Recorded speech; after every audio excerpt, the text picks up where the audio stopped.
En Estados Unidos, decir liberal puede evocar imágenes de protestas climáticas, banderas arcoíris y sistemas de salud pública.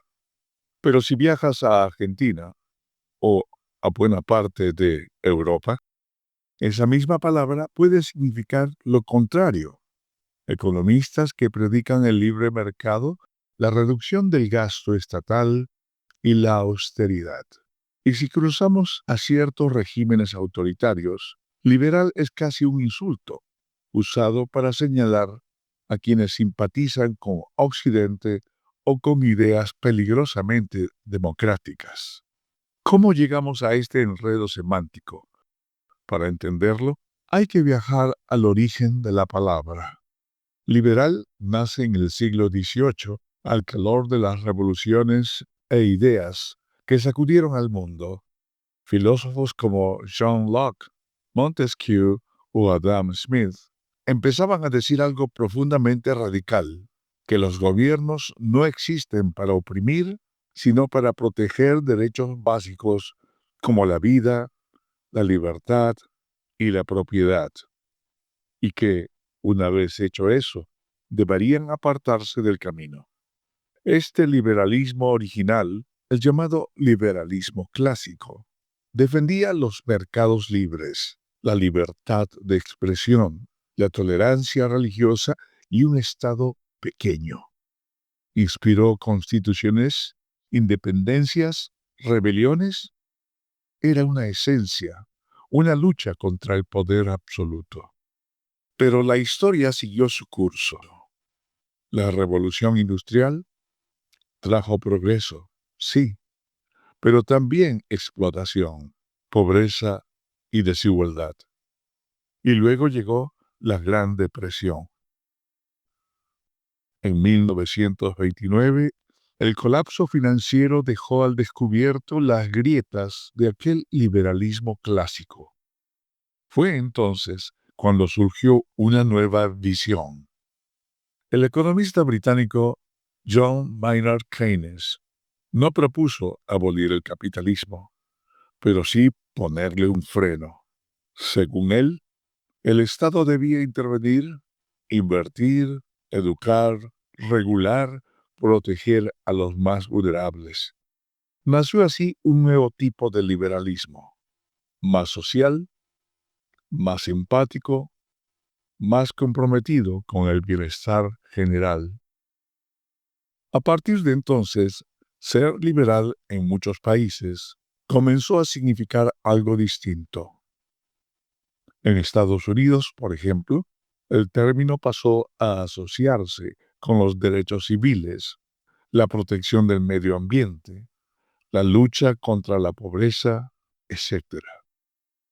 El liberalismo se volvió una identidad política de centro-izquierda, pero esa expansión también trajo críticas. Algunos conservadores lo vieron como una traición al ideal original. Demasiado intervencionismo, demasiada ideología, demasiado Estado. En Europa, mientras tanto, los partidos liberales seguían defendiendo la economía de mercado, pero también las libertades individuales. En América Latina, la palabra se volvió ambigua, usada tanto por tecnócratas como por reformistas, y a menudo asociada con el Fondo Monetario Internacional. En los años 70, en medio de crisis económicas y desencanto político, apareció una nueva corriente, el libertarismo. Economistas como Friedrich Hayek y Milton Friedman criticaban el intervencionismo del Estado y proponían volver a las raíces, menos impuestos, menos regulación, más libertad económica. Era un regreso al liberalismo clásico, pero con una estética más radical. En Estados Unidos, figuras como Ron Paul y think tanks como el Instituto Cato adoptaron estas ideas. En América Latina, Líderes como Javier Milei comenzaron a usar el término liberal para atacar al Estado y exaltar la competencia como única vía al progreso. Paradójicamente, estos liberales radicales a menudo terminaron aliados con sectores conservadores en lo social, en nombre de la libertad económica. Y mientras tanto, una corriente ganaba poder: el neoliberalismo. Desde los años 80, gobiernos como los de Margaret Thatcher y Ronald Reagan, junto con organismos internacionales, comenzaron a promover reformas de mercados, privatizaciones, apertura comercial y disciplina fiscal. A diferencia de los libertarios, los neoliberales no querían desaparecer al Estado, sino rediseñarlo. Menos ideología, más eficiencia, menos justicia, más crecimiento. Pero en el sur global, las consecuencias fueron a menudo devastadoras: recortes sociales, desempleo y pérdida de soberanía. La palabra liberal comenzó a sonar, para muchos, a élite global, a receta impuesta, a desconexión.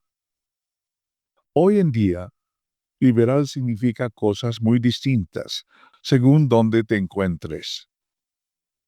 En Estados Unidos suena a progresismo, en Europa a centro político, en América Latina a tecnocracia, en Asia a secularismo y en dictaduras a traición. Y mientras tanto, los libertarios siguen reclamando ser los herederos legítimos del liberalismo clásico, acusando a los liberales sociales de haberlo traicionado. En el fondo, quizás la historia del liberalismo no trata tanto sobre una palabra, sino sobre un conflicto humano eterno: el individuo frente al colectivo, el mercado frente a la equidad, el orden frente a la libertad. Una palabra como liberal no puede tener un solo significado, porque cada generación la ha moldeado a su imagen y semejanza. Y mientras este conflicto siga vivo, la palabra seguirá cambiando, contradiciéndose, reinventándose.